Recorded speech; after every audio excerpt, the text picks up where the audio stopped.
thing that employers should be doing to tackle inclusion is to engage the organisation in a conversation about the culture and what it feels like to work in that particular organisation, so that everyone has collective responsibility in feeling that they can shape the culture and change it for the better.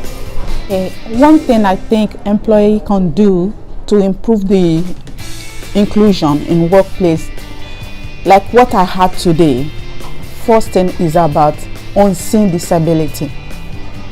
Unseen disability, if they can set up a criteria to know who is who and what is going on underground, because seeing us physically, you may not know what we are going through. So I think that will help more and it will improve productivity at workplace. One thing I think employers should do to improve inclusion in the workplace is to train managers and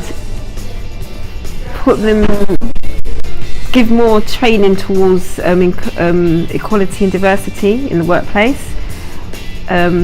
Being able to let the frontline staff be able to attend meetings so they know exactly what's happening, and so that they can give their experiences and say so that they know exactly what's going on in the trust, and that people will understand more about inclusion.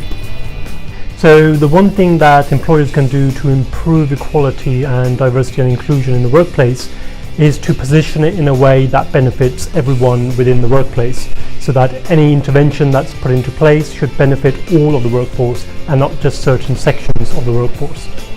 To have increased staff engagement with managers and trust executives, and have those open and meaningful conversations with transparency. One thing employers should do is listen to the stories of their staff and take those stories and turn them into decisive, positive action to reduce the poor experience that people are having across the NHS. So when their employees speak to them about things that are real issues for them, they need to actively listen and they need to respond. We seldom ask each other, how do we experience each other? So I'm deaf, and I'm very open and happy to say I'm deaf. I've been in nursing for 40 years. Quite fatigued now because of all the listening I have to do. It takes up extra energy. And I'm quite assertive and I'm quite comfortable and confident in myself as someone who is deaf.